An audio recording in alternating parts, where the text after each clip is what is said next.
தன்னோட ஓனர் இறந்து போனது கூட தெரியாம ஹச்சிகோங்கிற டாக் 10 வருஷமா ஒரு நாள் கூட விடாம டெய்லி ஒரு ட்ரெயின் ஸ்டேஷன்ல வந்து அவருக்காக வெயிட் பண்ணுச்சுன்னு சொன்னா அவங்களால நம்ப முடியுதா? 1924ல ப்ரொஃபசர் வேணோ வழக்கம் போல வேலையை முடிச்சுட்டு திரும்ப வீட்டுக்கு வரும்போது ட்ரெயின் ஸ்டேஷன் பிளாட்ஃபார்ம்ல ஒரு தொலைஞ்சு போன அக்கிட்டா பப்பியை பாக்குறாரு. அதோட டேக் ஹச்சிகோன்னு போட்டிருக்கு. அது தொலைஞ்சு போனது தெரிஞ்சு அவரே கையோட வீட்டுக்கு தூக்கிட்டு வந்துடுறாரு. அதுக்கப்புறம் அவரே வச்சு வளர்க்க ஆரம்பிக்கிறாரு. ப்ரொஃபசர் வேணோ ஒரு யூனிவர்சிட்டியில வேலை பார்க்குறாரு. நம்ம ஹச்சிகோ கொஞ்சம் வளர்ந்ததுக்கு அப்புறம் அவர் கூட காலையில ட்ரெயின் ஸ்டேஷனுக்கு போய் அவரை சென்ட் ஆஃப் பண்ணிட்டு திரும்ப வீட்டுக்கு வந்துட்டு ஆஃப்டர்நூன் 3 o'clock அவர் வர்றதுக்கு முன்னாடியே அந்த ட்ரெயின் ஸ்டேஷனுக்கு போய் ஒரு இடத்துல வெயிட் பண்ணி அவர் வந்தோடனே அவர் ரிசீவ் பண்ணிட்டு 2 பேரும் சேர்ந்து வீட்டுக்கு வருவாங்க. இதுதான் அடுத்து அவங்களோட ஒரு வருஷம் ரொட்டீனா இருந்திருக்கு. 1925ல ப்ரொஃபசர் எப்பயும் போல வேலைக்கு கிளம்பி யூனிவர்சிட்டிக்கு போறாரு. அங்க அவருக்கு பிரெயின் ஹேமரேஜ் ஆகி யூனிவர்சிட்டிலே திடீர்னு இறந்து போயிடுறாரு. அதுக்கப்புறம் ப்ரொஃபசரோட பாடியை யூனிவர்சிட்டி ஹாஸ்பிட்டல்ல இருந்து டைரக்டா ஃபினரல் சைட்டுக்கு கொண்டு போய் கிரிமேட் பண்ணிடுறாங்க. ப்ரொஃபசர் இறந்துட்டாருன்னு தெரியாம அன்னைக்கு 3 மணிக்கு போய் ப்ரொஃபசருக்காக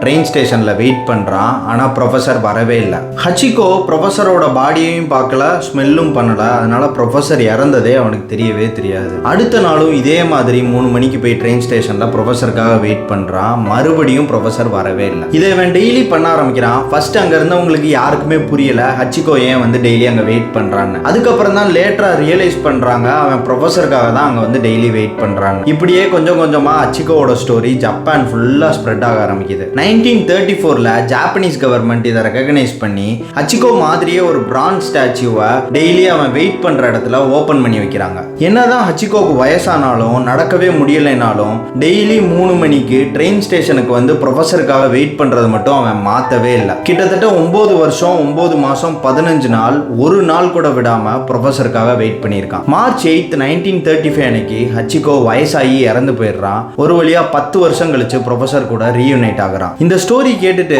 வளர்த்தா இப்படி ஒரு பெட் வளர்க்கணும்னு தோணுதுல, கண்டிப்பா இதை உங்க பெட் பிரிய நண்பர்கள் கூட ஷேர் பண்ணுங்க.